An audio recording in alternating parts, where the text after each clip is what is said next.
The Descendent by H.P. Lovecraft. Welcome back, everybody. It's that time again to hear another tale from H.P. Lovecraft, and it makes you wonder, from over 100 years ago, where a man like this found such stories or was inspired to write such stories.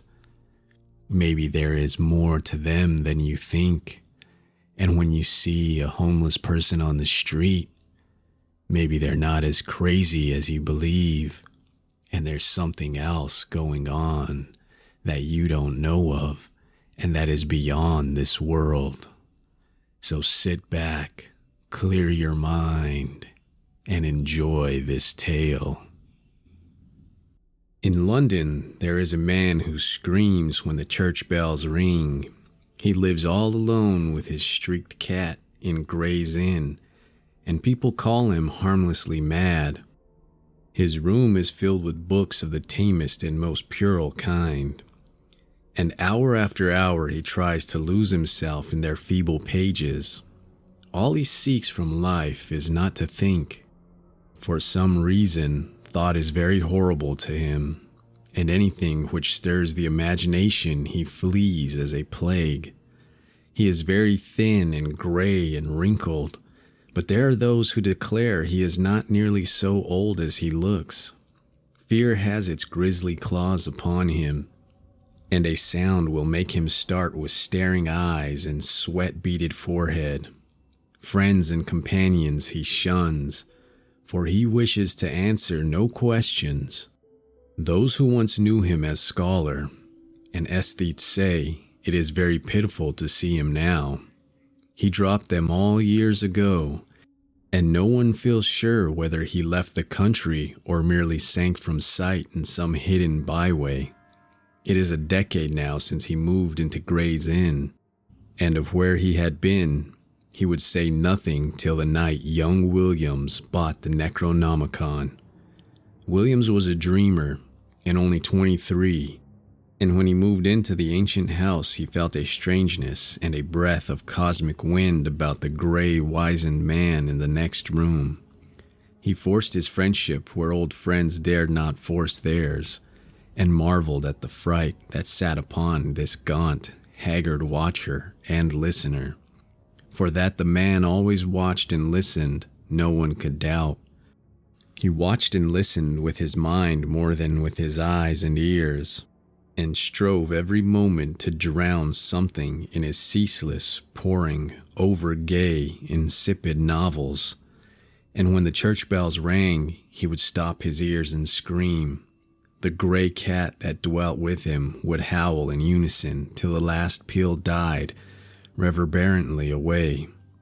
But try as Williams would, he could not make his neighbors speak of anything profound or hidden.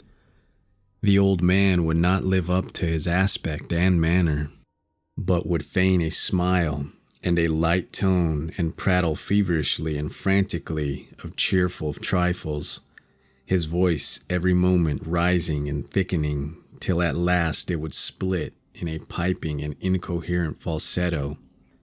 That his learning was deep and thorough, his most trivial remarks made abundantly clear, and Williams was not surprised to hear that he had been to Harrow and Oxford. Later it developed that he was none other than Lord Northam, of whose ancient hereditary castle of the Yorkshire coast so many odd things were told.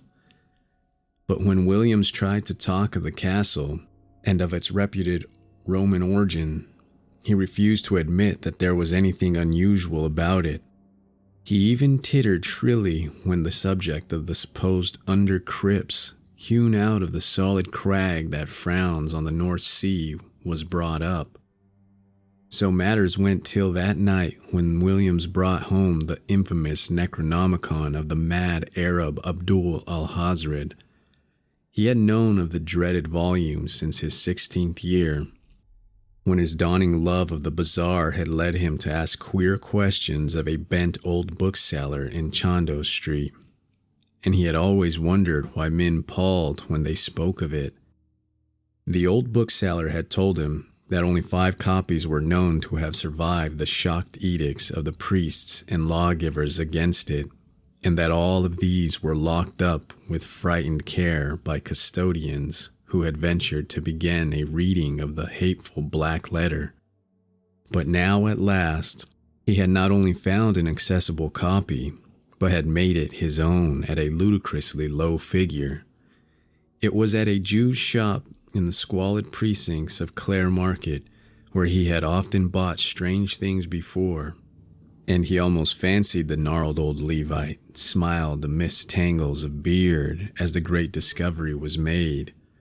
The bulky leather cover with the brass clasp had been so prominently visible, and the price was so absurdly slight. The one glimpse he had had of the title was enough to send him into transports, and some of the diagrams set in the vague Latin text excited the tensest and most disquieting recollections in his brain. He felt it was highly necessary to get the ponderous thing home and begin deciphering it, and bore it out of the shop with such precipitate haste that the old Jew chuckled disturbingly behind him. But when at last it was safe in his room, he found the combination of black leather and debased idiom too much for his powers as a linguist, and reluctantly called on his strange, frightened friend for help with the twisted, medieval Latin. Lord Northam was simpering inanities to his streaked cat, and started violently when the young man entered. Then he saw the volume and shuddered wildly, and fainted altogether when Williams uttered the title. It was when he regained his senses that he told his story, told his fantastic figment of madness in frantic whispers, lest his friend be not quick to burn the accursed book and give wide scattering to its ashes. There must, Lord Northam whispered, have been something wrong at the start, but it would never have come to a head if he had not explored too far.